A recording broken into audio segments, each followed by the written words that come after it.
Hello everyone, welcome to City Online Classes. This is Dr. Jeetu Singh. Today I will teach you microeconomics, first semester, second unit for learners. Students, आज हम आपके साथ next topic discuss करने वाले हैं. आज का हमारा टॉपिक है law of diminishing marginal utility, सीमांत उपयोगिता ह्रास नियम. स्टूडेंट्स, ये शॉर्ट क्वेश्चन है. It's a very important question. ये प्रीवियस ईयर में कंटिन्यू आया है. मैंने फर्स्ट लेक्चर में जितनी भी इम्पॉर्टेंट क्वेश्चन है प्रीवियस ईयर के, मैंने सारे के सारे मेंशन किए हैं. आप वहाँ से देख सकते हैं. अब हम बात करेंगे law of diminishing marginal utility, सीमांत उपयोगिता ह्रास नियम. तो अगर हम बात करें उपयोगिता की, आपको कोई चीज़ कब उपयोगी लगती है, और जब आप उपयोगिता के बेसिस पे किसी चीज़ को कंज्यूम करते हैं तो आप क्या प्राप्त करते हैं. तो जब आपके लिए कोई चीज़ उपयोगी होती है, इट मीन्स आप उसे परचेज करते हैं, और जब आप परचेज करके उसको कंज्यूम करते हैं, then you will get satisfaction, तब आपको संतुष्टि मिलती है. तो अगर हम बात करें उपयोगिता की, संतुष्टि की, तो दोनों में कोई खास अंतर नहीं है. दोनों ही एक दूसरे के पर्यायवाची हैं. अब हम बात करेंगे मार्जिनल. मार्जिनल का मतलब क्या होता है? एडिशनल, सीमांत, सीमा के अंत में जब हम किसी अगली इकाई को कंज्यूम करते हैं. मीन्स अगर हम बात करें law of diminishing marginal utility की, सीमांत उपयोगिता ह्रास नियम की, तो इसमें हम ये पढ़ते हैं कि जब कोई कंज्यूमर किसी एक प्रोडक्ट की, किसी एक वस्तु की कई इकाइयों को एक साथ कंटिन्यू कंज्यूम करता है, तो उससे मिलने वाली जो उपयोगिता होती है वो घटती जाती है. जब कोई उपभोक्ता किसी वस्तु की कई इकाइयों को कंज्यूम करता है, तो हर अगली इकाई से मिलने वाली उपयोगिता, यूटिलिटी डिमिनिशिंग होती जाती है, घटती जाती है. फॉर एग्जाम्पल, मान लीजिए एक पर्सन ने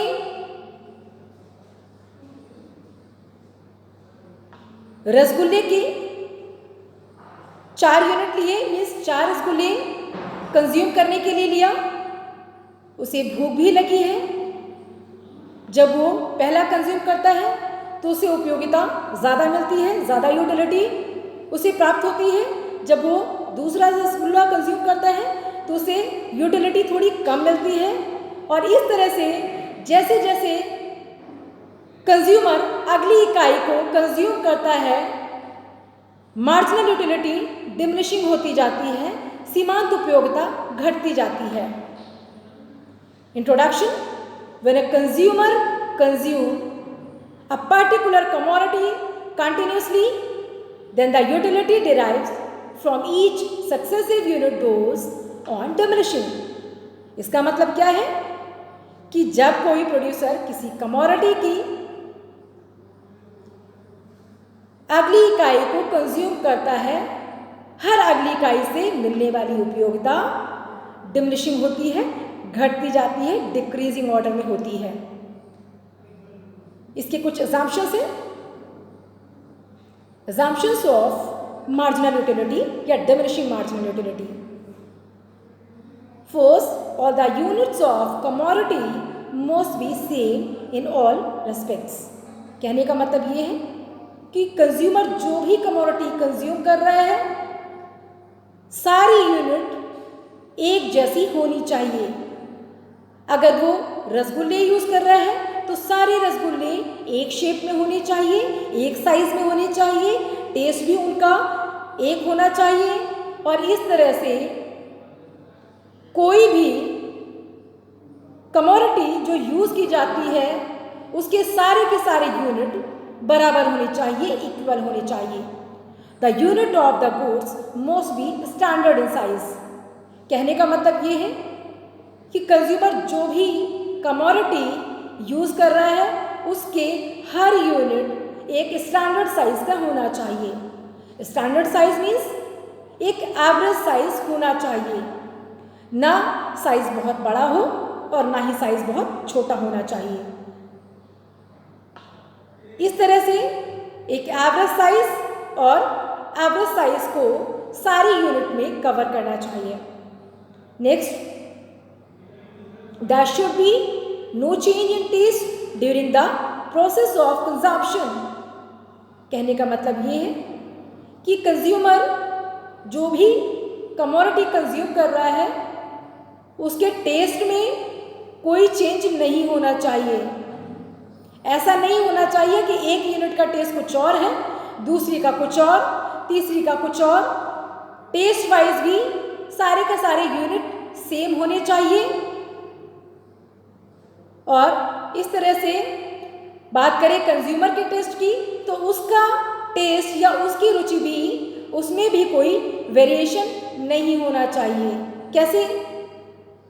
ऐसा नहीं होना चाहिए कि वो एक यूनिट कंज्यूम करे उसके बाद उसका टेस्ट बदल गया, अब वो दूसरी कमोडिटी कंज्यूम करना चाह रहा है। अगर ऐसा करता है तो यहाँ पे जो मार्जिनल यूटिलिटी है वो डिमिनिशिंग ऑर्डर में नहीं होगी।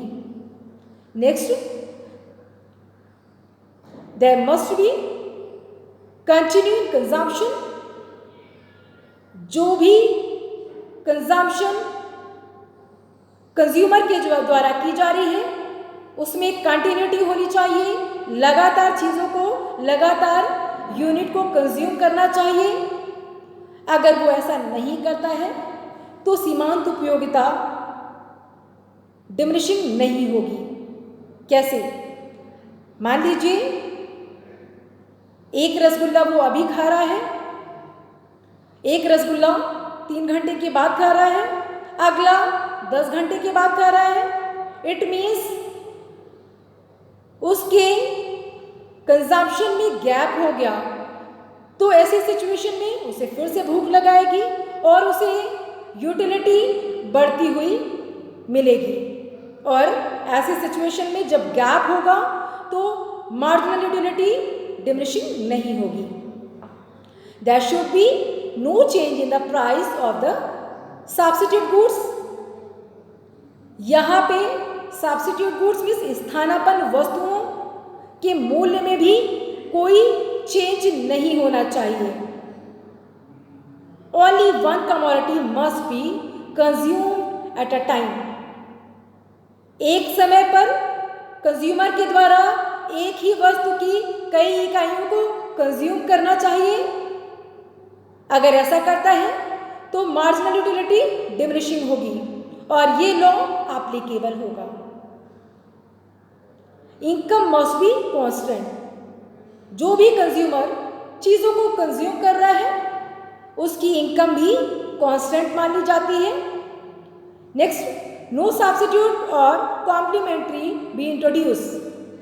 मीन्स यहाँ पे उसे ना तो कॉम्प्लीमेंट्री गुड्स से कोई मतलब है और ना ही सब्स्टिट्यूट गुड्स से कोई लेना देना है। ठीक है? और इस तरह से अगर ये सारे अजम्पशंस कंज्यूमर फॉलो करता है तो ऐसे सिचुएशन में law of demand applicable, law diminishing marginal utility applicable होता है। मीन्स डिमिनिशिंग मार्जिनल यूटिलिटी सीमांत उपयोगिता ह्रास नियम एप्लीकेबल होता है।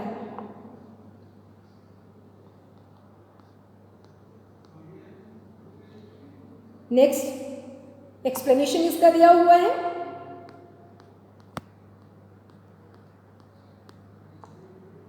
इसे हम शेड्यूल से समझेंगे।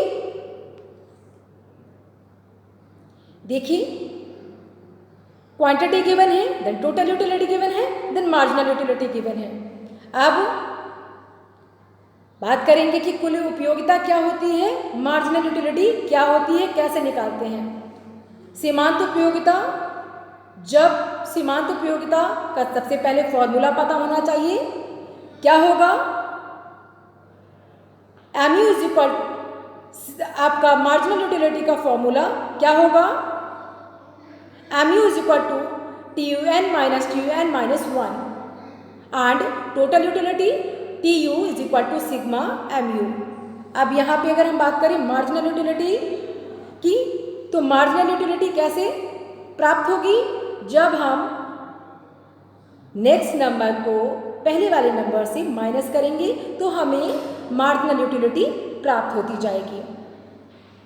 अगर हम बात करें टोटल यूटिलिटी की, टोटल का मतलब होता है सम करना। जब हम मार्जिनल यूटिलिटी को सम कर देंगे तो हमें टोटल यूटिलिटी प्राप्त होगी। तो यहाँ पे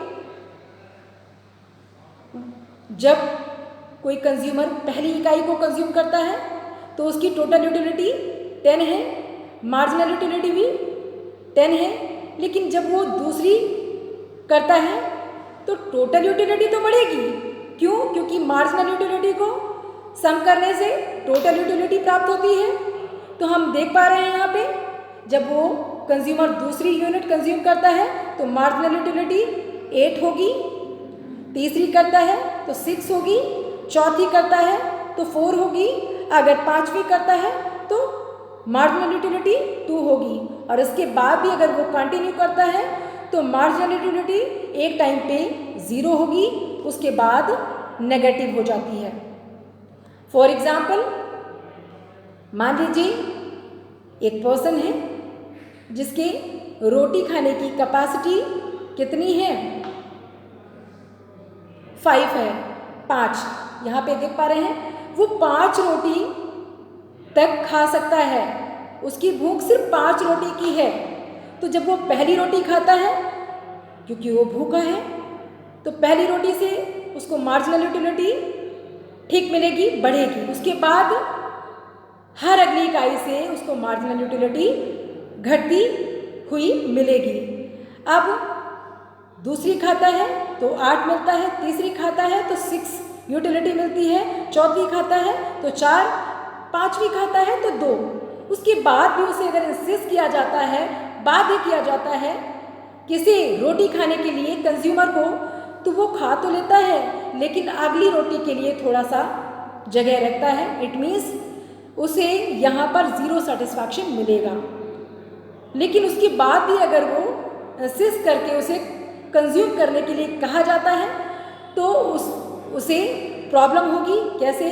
या तो उसका डाइजेशन सिस्टम डिस्टर्ब हो जाएगा, वॉमिटिंग सेंसेशन हो सकता है, उसकी तबीयत डिस्टर्ब हो सकती है, और यहाँ पे जो उसकी उपयोगिता है वो -2 हो जाएगी, मार्जिनल यूटिलिटी नेगेटिव हो जाएगी। अब टोटल यूटिलिटी कैसे निकालते हैं? अगर हमने टोटल यूटिलिटी निकालना है तो पहली यूनिट में 10 रहेगा, दूसरी यूनिट का निकालना है तो हमने 10 और 8 को सम कर दिया, 18 हो गया। इसी तरह से हम सम करते जाएंगे और मार्जिनल यूटिलिटी को सम करेंगे तो हमारी टोटल यूटिलिटी निकलती जाएगी। हम टोटल यूटिलिटी फाइंड आउट कर लेंगे। अब अगर हम बात करें किसकी? टोटल यूटिलिटी की, तो टोटल यूटिलिटी आपके सामने गिवन है, मार्जिनल यूटिलिटी भी मैंने आपको समझा दिया है। अब अगर हम देखें तो एक टाइम पीरियड पे जो मार्जिनल यूटिलिटी है वो पॉजिटिव होती है। कहाँ तक पॉजिटिव होगी आप देख पा रहे हैं? इसे हम डायग्राम से आपको एक्सप्लेन करके अच्छे से समझाएंगे। पहले आप ये समझ लीजिए कि कुल उपयोगिता और मार्जिन यूटिलिटी सीमांत उपयोगिता दोनों एक दूसरे से कैसे रिलेटेड हैं, क्या होता है। तो जब मार्जिनल यूटिलिटी यहाँ पे दिखाया गया है, with the help of the above schedule the relation of between total utility and marginal utility is explain as given. 1 point above the schedule, MU marginal utility decreases and total utility increases at the decreasing rate of the 5th unit of commodity। यहाँ पे marginal utility भी decrease होती है लेकिन total utility increase तो हो रही है, 5 यूनिट तक इंक्रीज तो हो रही है बट डिक्रीजिंग रेट में, घटती हुई दर से। उसके बाद marginal utility become 0 at 6 unit and total utility 30 become maximum। दूसरे पॉइंट में मार्जिनल यूटिलिटी आप इसे देख लीजिए, उसके बाद यहाँ देखते हैं मार्जिनल यूटिलिटी क्या होगी। छठे पॉइंट में सीमांत उपयोगिता क्या होती है, 0 होती है। ये देख पा रहे हैं आप, 0 है। जहाँ पे टोटल यूटिलिटी कितनी है, कुल उपयोगिता 30 है। And third point, when marginal utility becomes negative the total utility declines from 30 to 28 units at 7th units a commodity। Means जब कंज्यूमर के द्वारा 7th यूनिट कंज्यूम किया जाता है तो टोटल यूटिलिटी उसकी 28 होती है। अब मार्जिनल यूटिलिटी नेगेटिव हो जाती है। मीन्स आप देख पा रहे हैं कि जो उसकी मार्जिनल यूटिलिटी है वो नेगेटिव में हो जाती है, और जब मार्जिनल यूटिलिटी नेगेटिव में हो जाती है तो कुल उपयोगिता भी फॉल करने लगती है। कैसे, इसे हम डायग्राम से समझेंगे। ऊपर आपका टोटल यूटिलिटी का डायग्राम गिवन है, नीचे मार्जिनल यूटिलिटी का गिवन है। अब मार्जिनल यूटिलिटी कैसा होता है, डाउनवर्ड स्लोप में है। Like demand curve, total utility कैसा है, पहले इंक्रीज हो रहा है, आफ्टर सम टाइम एक पोजीशन, एक स्थिति ऐसी होती है जहाँ पे कुल उपयोगिता क्या होती है, कांस्टेंट हो जाती है। टोटल यूटिलिटी की अगर हम बात करें तो टोटल यूटिलिटी पहले इंक्रीज होती है, फिर एक टाइम के बाद कांस्टेंट हो जाती है, फिर फॉल करने लगती है। वहीं पे अगर हम बात करें मार्जिनल यूटिलिटी की, तो मार्जिनल यूटिलिटी क्या होता है, पहले पॉजिटिव होता है, फिर उसके बाद 0 हो जाता है, और उसके बाद भी अगर कंज्यूमर के द्वारा चीज़ें कंज्यूम की जाती हैं तो मार्जिनल यूटिलिटी नेगेटिव हो जाता है। जैसा कि आप देख पा रहे हैं, जो स्लोप है वो 0 से भी नीचे गया है। इट मीन्स जो मार्जिनल यूटिलिटी है, एक टाइम के बाद अगर हम कंजम्पशन कंटिन्यू रखते हैं तो यूटिलिटी नेगेटिव हो जाती है। कौन सी यूटिलिटी, मार्जिनल यूटिलिटी। अब हम इसके रिलेशन की बात करेंगे। यहाँ पे एक बात देख लेते हैं डायग्राम में, here's from the marginal utility curve we can see that MU marginal utility is decline as a consumer consumes more of the commodity। Marginal utility कब डिमिनिशिंग होगी, जब कंज्यूमर कंटिन्यू किसी भी कमोडिटी की यूनिट को consume कर रहा है। जब कंज्यूमर किसी वस्तु की अतिरिक्त इकाइयों को एक साथ कंटिन्यू लगातार उपभोग करता है तो हर अगली इकाई से मिलने वाली उपयोगिता घटती जाती है। Relationship between marginal utility and total utility, यहाँ पे आप देखेंगे जब टोटल यूटिलिटी इंक्रीज होती है तो मार्जिनल यूटिलिटी फॉल करती है। जब टोटल यूटिलिटी मैक्सिमम होती है, कुल उपयोगिता अधिकतम होगा, तो सीमांत उपयोगिता मार्जिनल यूटिलिटी 0 होगा।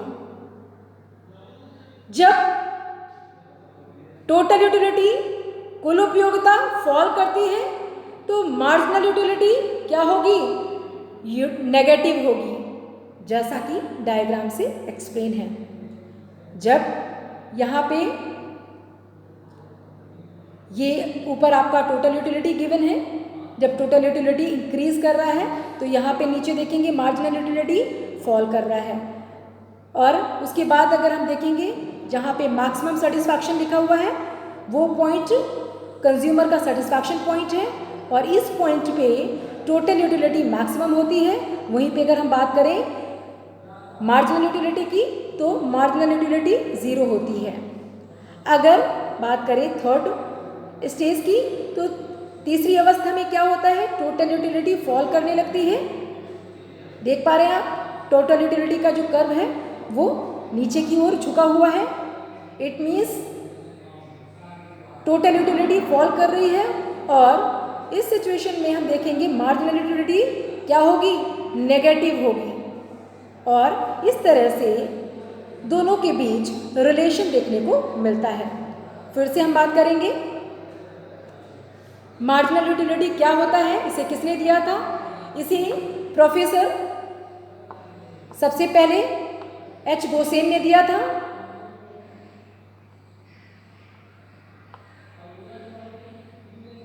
ठीक है, सबसे पहले इसे किसने दिया था, एच गोसेन ने दिया था।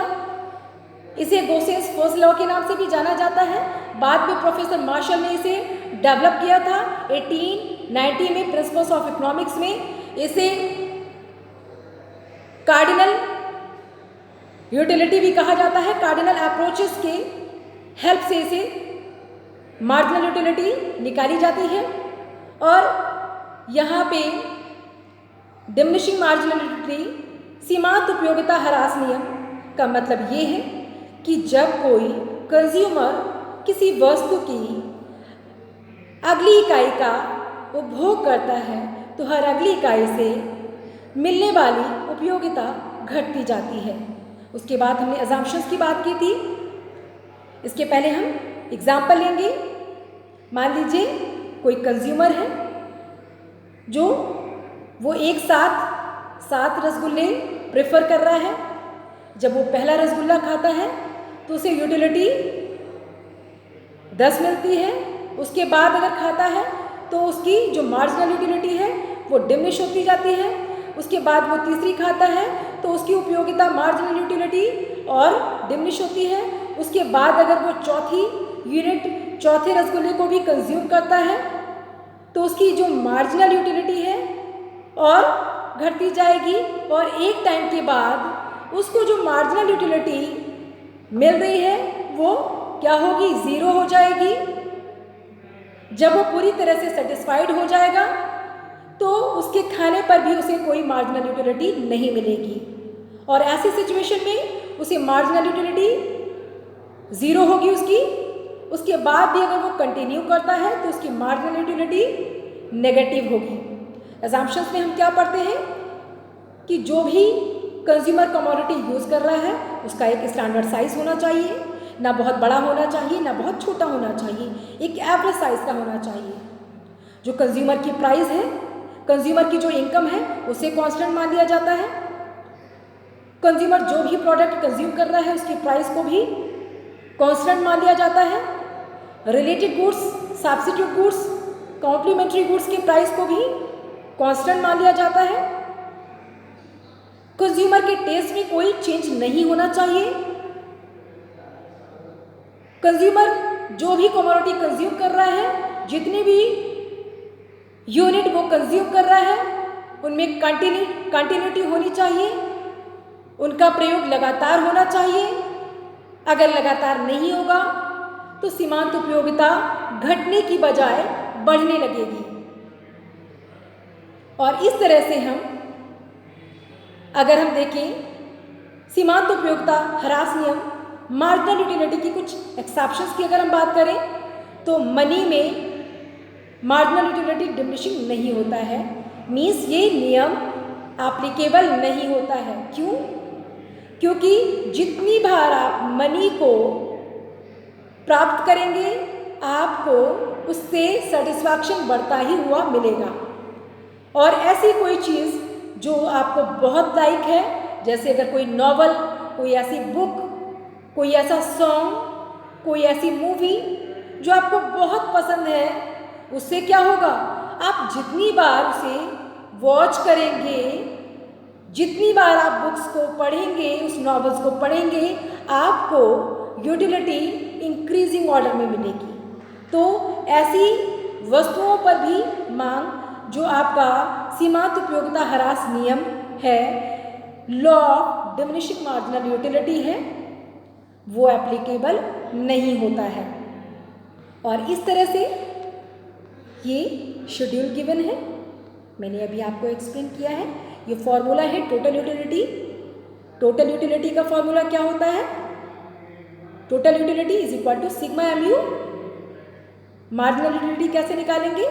Marginal utility is equal to T U N minus T U N minus 1। ये फॉर्मूला आप याद रखेंगे और उसके बेसिस पे मार्जिनल यूटिलिटी और टोटल यूटिलिटी हम निकालेंगे। ये डायग्राम गिवन है और इस तरह से आपका marginal utility, diminishing marginal utility का जो कॉन्सेप्ट है वो कंप्लीट होता है। स्टूडेंट्स, आई होप आप लोगों को समझ में आया होगा। Thank you.